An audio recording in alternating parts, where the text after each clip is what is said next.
Je m'appelle Esther Abrami, j'ai 25 ans, je suis violoniste classique.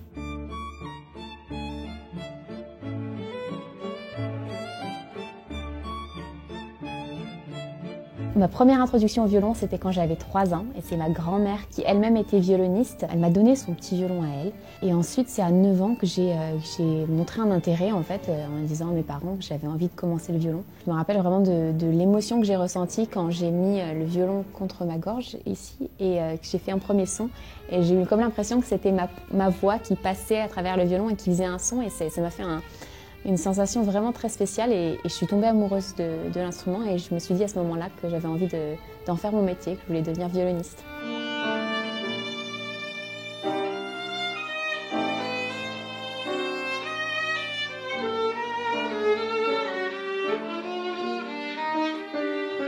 J'ai jamais eu de plan B, je me suis jamais dit qu'est-ce que je pourrais faire d'autre ou est-ce que j'aimerais faire quelque chose d'autre.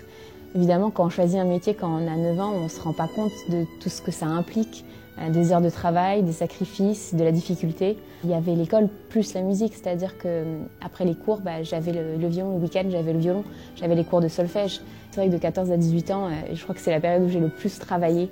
Je me levais à 5 h du matin tous les matins et je faisais des heures de violon avant que les cours commencent. Et je pense que c'est ça le sacrifice, c'est à cet âge-là qui est normalement un âge où c'est vrai on a beaucoup d'amis qui sortent, qui font la fête, de choisir de rester travailler et de faire ça parce qu'on a envie de construire quelque chose. Et c'est à cet âge-là que ça se construit, et c'est ça qui est difficile.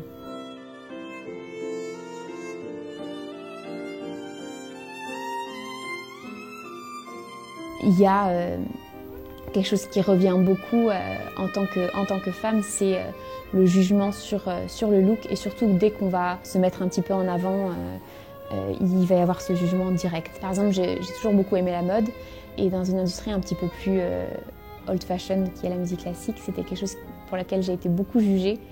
On me disait tu dois passer plus de temps devant le miroir qu'à travailler ton instrument.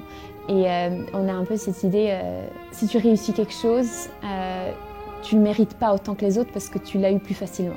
Si j'avais une bonne note et que le prof était un homme, je ne méritais pas cette note-là, c'était pas grâce à mon acharnement. C'est pas facile à vivre, surtout quand on a fait énormément de sacrifices, qu'on a passé toutes ces heures. Je fais que travailler la plupart du temps, je sors très peu. Et c'est vrai que c'est dur de dire que les gens pensent que tu réussis les choses si facilement. Il y a des gens qui ont encore, je pense, un petit a priori, déjà sur la musique classique en général, où ils se disent bon voilà, c'est un peu strict, c'est pas pour tout le monde. Quand je grandissais, on m'a dit les jeunes, ils détestent la musique classique. Je sais pas pourquoi, on m'a répété ça.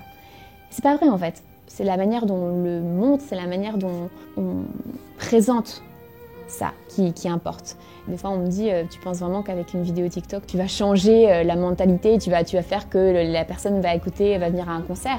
Et je pense que c'est un premier pas. C'est-à-dire que c'est un premier pas de quelqu'un qui va entendre ce genre de musique, qui va peut-être aller écouter ça sur Spotify, sur Deezer, qui va peut-être écouter une playlist, qui va du coup après ça se dire ah, peut-être il y a un concert.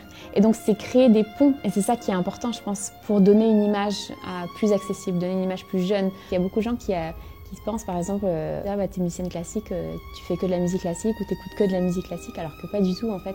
Quand on apprend la musique classique et les bases qu'on a avec ça, c'est qu'on a un petit peu les capacités de tout faire, et je trouve ça dommage de se fermer à ça. On a souvent tendance à évidemment aller vers ce qu'on connaît. Je pense qu'il faut sortir de sa zone de confort des fois et justement aller. C'est pour ça que l'improvisation, c'est quelque chose que j'aime beaucoup, mais où ça demande aussi pas mal de courage parce que c'est tellement un autre univers.